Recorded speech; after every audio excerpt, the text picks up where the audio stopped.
2018, I was working from my laptop from a beautiful beach in Bali, drinking water right out of a fresh coconut and enjoying the warm ocean breeze, and I'm thinking, something was still missing and I couldn't put my finger on it. How could I be in this scenario and not feel fulfilled? I worked from 12 countries in 12 months that year. An opportunity that was once rare is now more possible for more people than ever before. Spotify recently introduced their new Work From Anywhere policy, in which they're giving employees a choice of working wherever they do their most focused and creative thinking. Dropbox's new way of working is called Virtual First, in which remote work will be the primary experience for employees, saving in-person meetings for special occasions. And that's great news because over 50% of people that work remotely say that if their current company doesn't give them some type of remote work option long-term, they'll look for a job at a company that does. Well, problem solved, right? Except what people are saying and what they're doing is inconsistent. In fact, according to a recent McKinsey study, workplace flexibility wasn't even one of the top 5 reasons people quit their jobs in the past year. More freedom at work doesn't mean more fulfillment. Let me take you back to the end of 2018. I'm 2 years into doing my job as the director of talent development for a New York-based tech company. And I'm doing what I love to do the most, creating and launching employee development programs from scratch. And then my boss says to me, next year is going to be the year of maintenance, focusing on refining existing programs instead of launching new ones. I'm not a maintenance mode person. While I understand its importance, it's really not where I shine. So I wasn't looking forward to the year ahead. Meanwhile, I was reading new research on the future of work, and all signs were pointing to a remote and hybrid work future. We now know that the pandemic accelerated that by at least a decade. I even found a work and travel program that coordinates a group of professionals to work remotely from around the world with co-working spaces and living accommodations in each city. I was immediately hooked. I had always wanted to travel for a longer period of time, but I thought I'd have to quit my job in order to do that. Then I thought, well, I could do maintenance mode from anywhere. And given my current company's global expansion plans, I knew I had to think about where current and future employees could be located. If I could convince my company that I should work remotely to better understand the opportunities and challenges that remote workers face, it could be a win-win for both of us. And a month later, I ended my apartment lease, sold my furniture, and hopped on a one-way flight from cold and snowy New York City to Lima, Peru, to start my year-long trip with my cohort. And let me tell you, those first few months were incredible. I attended a virtual team meeting from my co-working space at Lima before heading out to go surfing at sunset on a regular Tuesday. I launched a work program from inside of a pool in Puerto Escondido, Mexico. And I negotiated a contract from a cafe in Hanoi, Vietnam, before jumping on the back of a motorbike to go eat bun cha with friends. I met remote workers and digital nomads from around the world. Each of us had a different story of how we got there. Some had just been divorced or gotten out of long-term relationships and convinced their employers to let them work remotely so that they could get away. There were 3 corporate lawyers who all hated their jobs and thought that doing them from a beach would make it more tolerable. And some just wanted to be as far away from micromanagement and office politics as possible. But still, after a few months, when that honeymoon period was over and the novelty faded, we realized that traveling was just a Band-Aid solution for the real problems. I wondered, how could we get this work from anywhere life right? So I interviewed dozens of remote workers, I conducted a focus group, and I surveyed hundreds of people. And you know what I saw in all that data? Wherever you go, there you are. If you hate your job in Houston, you will hate it in Hanoi. What really needs fixing is your motivation to do the work itself. We believe we need a certain amount of money to create or maintain the lifestyle that we've envisioned. We think we need a specific job title that aligns with the identity that we or our parents imagined for us a decade ago. And we don't realize that we get stuck in the motions of work routines without intention.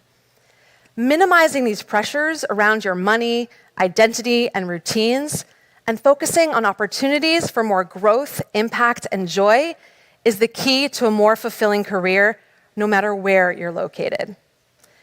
And the good news is that you might not have to overhaul your career or life to feel fulfilled.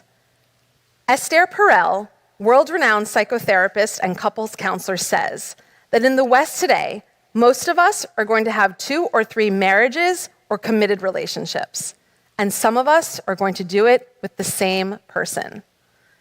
Think about that for a second. She's saying that some of us will build and experience a new relationship with the same person. Perhaps something similar could be said about your relationship to your work at the same company. Perhaps after a challenging time, an enticing external offer, or having been together for a while, instead of breaking up, you could find and create a better path forward together. And I'm not saying you're going to get everything you want out of your current job, but given how much time you spend working, isn't it worth a shot to make it as fulfilling as possible? When the pandemic hit and much of the world went remote, I saw my corporate friends in the States follow the exact same trajectory that we did abroad. The thrill of working home in your pajamas, having more flexibility with your schedule, being able to do the laundry in between meetings, all of which can make a real difference in improving your daily life.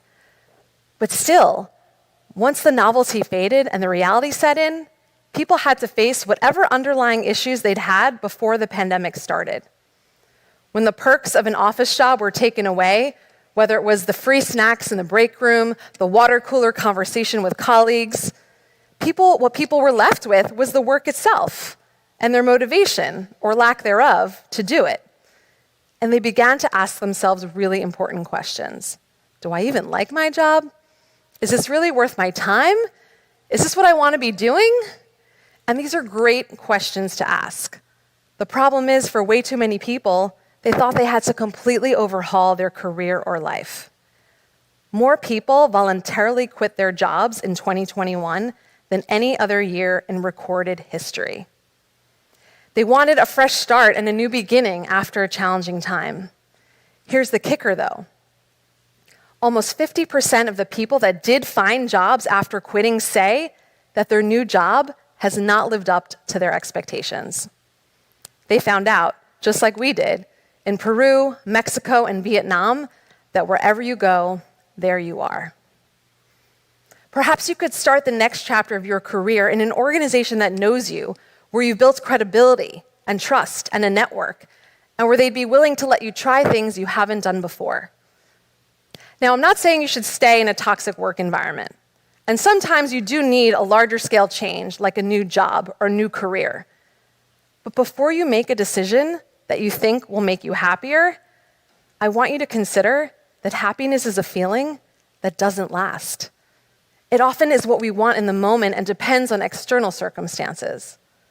What does last, however, is fulfillment. Fulfillment is richer, deeper, and longer term, and often takes a longer amount of time and intention to get it. As you look to generate fulfillment, I want you to consider 3 questions tied to 3 of its key components that are more internally driven. The first is joy. What kind of work energizes you that you'd love to do more of? Now, I want you to remember that just because you're good at something, it doesn't mean that you enjoy doing it. So really consider what gives you a deep feeling of contentment. Next is impact. How could you provide more value to your company or clients by doing this kind of work? And if you're having trouble answering that question, then ask your manager, your peers, or clients directly. Focus on work that's in that sweet spot of meeting both your interests and the client's needs, or the business needs. And finally, growth. Which knowledge or skills could you develop through these experiences? Feeling a sense of progress toward meaningful work is one of the biggest drivers of fulfillment. I asked myself these same 3 questions when I was feeling happy yet not fulfilled with my life working from a beach. And I found out that I find joy in interviewing, researching, and talking to remote workers about their lives. I made a significant impact by facilitating workshops to help them develop their skills and their careers. And growth came in the form of me figuring out how to distill a career's worth of the best HR advice and expertise into an easily digestible book for remote workers. Thousands of organizations around the world are finally understanding the importance of giving employees a choice of where to work. And while being given that choice is certainly meaningful, what's even more empowering is the fulfillment that comes from doing work that truly lights you up wherever you are. Thank you.